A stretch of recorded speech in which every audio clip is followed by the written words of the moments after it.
Why don't you tell us a little bit about what you do for a living? Yeah, definitely. So I'm a global program manager in a contracting position. So I work in the HR space from a program perspective. So I've worked in various organizations over the past 10 years, looking at audits, governance and controls, systems, ways of working within the HR space. Okay. So looking at how they're operating on a day-to-day basis and just managing their projects really and truly, whether they want to bring in a new system, whether they want to change the way that they're currently working, whether they want to bring in a new audit framework or service management framework, etc., within the HR space.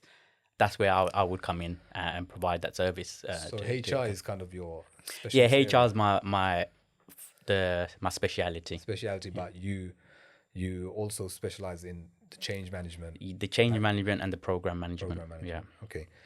Because you came from a background in compliance, if I'm not mistaken. Yeah, so I started off in sort of recruitment compliance, so looking at people's paperwork, going into are they getting paid correctly, making sure everyone knows they. Sometimes everyone doesn't read through their T's and C's, so putting all those packs together for those individuals. Yeah. And they said it was a steady job, so I got through it, learned a lot, etc. But one thing sort of triggered my sort of course of my career after that was after I had a discussion with a couple of these contractors that I was supporting, so helping them get onboarded into the organization, doing the paperwork, making sure their contracts and stuff are ready.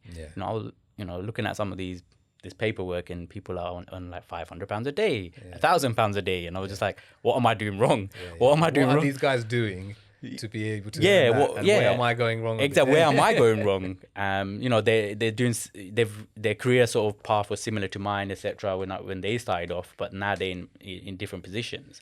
And I asked this couple, so they were both contractors, and I said, how does it? Are you not afraid of sort of not having job security? They're like, well, I get paid X amount. I can work 9 months of the year and have 3 months off comfortably and not having to worry about work. And that triggered in my mind, and that still stays in my mind to this day, is, having that flexibility in life is important, not just working 9 to 5 every single day of the year and, just going through the motions really and truly. Hence the reason I went off and done sort of project management qualifications on my own accord, nothing at uni or school, college or anything like that, on my own accord, trying to understand that industry, the contractor industry. So, okay, I mean, that's quite interesting. So that couple that you met, that was at the recruitment firm that you were right at? Yeah, so they come through the recruitment firm, they get recruited for. Oh, I see. These are the people that you were trying to recruit. Yeah, they were going on to a client side. So they were going on to the client side. So they said I was doing all the compliance paperwork, the legal paperwork for them, putting their packs together so they know what they're earning and what their rights are as contingent workforce, etc. And then that's when I had the discussion with them, and it just sort of blossomed from there, really. Just for the audience, can you explain what you mean by contracting? Yeah, definitely. So contracting is where you're more or less self-employed. Sure. Yeah, depending the approach that you want to take, you can either go through your own limited company or you can go directly through an agency if you want to. But there's two different aspects to it. Yeah. So when you're contracting via limited company, historically you would have been classified as a contingent workforce where you're independent, you're given a set of deliverables, you get the work done, and then you move on. Yeah. But sometimes if you're going through an agency, you can be classified as an employee to a certain extent, where you end up paying a lot more tax. Whereas if you go through your own limited company, you wouldn't have to pay as much tax, and you have to manage your own taxes on a yearly basis in line with HMRC. Just to simplify a bit more, a contractor, if I'm not mistaken, you would be hired by a company and paid a day rate? Yeah, so you'd be paid a day rate. Yeah. So as they can come to you and say, I'm going to give you £200 a day, £300 a day, etc. But that's the same with the agency workers, or they can be paid on a daily basis. The difference is you have to manage your taxes independently. Yeah. So that's where we have to be wary of. Okay, sure. So an agency, so you're saying an agency does your taxes for you?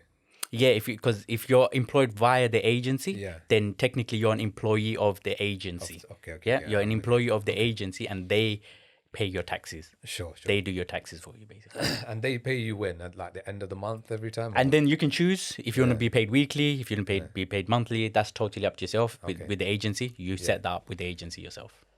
Fine. So yeah, my like very basic understanding was you get paid a day rate and you do your own taxes, but that's the difference. You're saying agency and having a limited company. Yeah.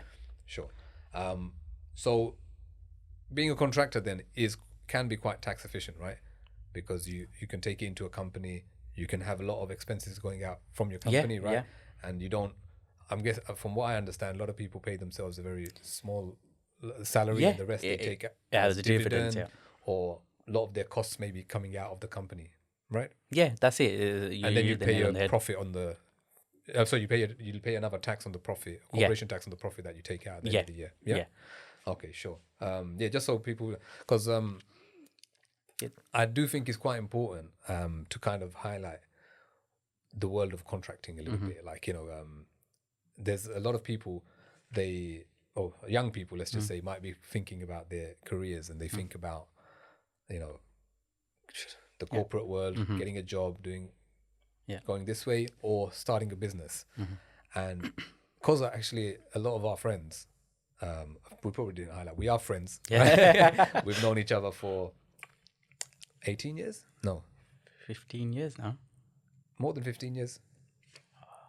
Old. At least, more than 15 years. But all right, let's just say more than 15 years. And a lot of our friends are contracting. And I feel like this is a whole new world, like, for me anyway. Yeah. And where people are making quite very, very good money. Do you see what I mean? And it's one that I think would be good to teach a new generation, like, about, meaning they should have that as a consideration. Like, how you said, like, you just stumbled upon it. Yeah. Right? But a lot of people would there be, do you think people can, or we can educate people into how to actually? Yeah, definitely. I said it's something that everyone, especially at a young age, you should definitely consider, because the risks are lower. Yeah. And when you get to an old age, when, you probably started a family, etc., you probably don't want to take the risk of not having job security on your side. So at a young age, that's what a lot of our circle done. Yeah. A lot of us went into the contracting world at a young age, where responsibility was, we didn't have as much responsibility, if that makes sense. So that's where I think the new generation can look into that as well. Yeah. You don't need a formal qualification in terms of a university qualification, right? No, you don't. You don't need any sort of formal qualification, depending on what you want to get into. Yeah. So it all depends on the line or the industry that you want to get into. So, for example, I got into HR, just worked out for me because I was doing some HR work already. Yeah. So I got myself involved in HR quite easily because I already knew the ins and outs of HR. Yeah. What I had to upskill myself on was project management. Yeah. And that's where a qualification is very, very useful, because there's a lot of different terminology. There's a methodology behind a lot of this stuff. Whether companies follow it or not, that's a whole different question. But as an individual, it's important that you understand how project management works. And that is the key. Once you understand project management, then the world is your oyster, because you can do project management in various sectors, whether it's in property, you can do project management, you can do it in HR, you can do it in IT. It's down to yourself. So when it comes to trying to get into the contracting world, it's risk. You just got to take that risk and make sure that you feel comfortable taking that risk. Yeah, because like you said earlier, you could be working half the year, right? Earlier on, I knew some people, they used to, like, some family members said that sometimes they work half the year because they make more money. Yeah.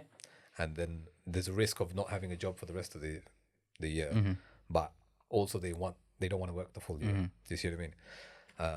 But yeah, like you were saying also, that you might not get a job for the rest of it, right? You might have we know somebody that's said they want to take a 2-month break, right, to start off a venture, and once that takes off, they're going to come back. Yeah, and that's the flexibility about it. I said you can easily say, okay, you're in a contracting position for 18 months. You can turn around and say, I don't want to have a job for another 2 months, because you're not bound by a long sort of notice period or anything of the sort. You can just have that flexibility to just say, I'm taking a break for X amount of time. And that's where I think, depending on lifestyle as well, it depends on lifestyle, etc. I think when we were a bit younger, we just grafted, we're like, I'm not going to take a break. I'm just going to plow on contract after contract after contract. Now, obviously, we're thinking about potentially taking a break, where we're in good positions, etc.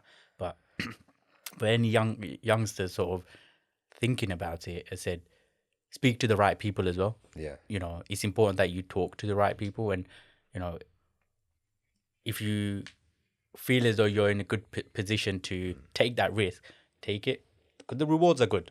Yeah, the rewards are good. You might start off on £200 a day, £300 a day, but eventually you can get to that £1,000 a day, £1,200 a day. Said I know people that I've worked with that were on like almost £2,000 a day. Yeah. So when you think of it like that, it's ridiculous. This is what I'm saying. This money's not nothing to be sniffed at. It's you can make a lot of money doing it. That's why I'm saying comparing it to business, because obviously with business, people look at business and be like, yeah, you can make this much in a short amount of time. Yes, but then you have to have employees. You have to do. Yeah. There's a lot of costs. If you're running a business with a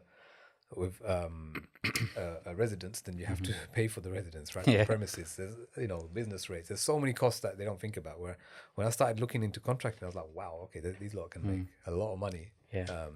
And to some extent, like you can have your own control over the day, right? You still have to work in the day. You're working from home. You can kind of space it out in your own comfort. I don't know.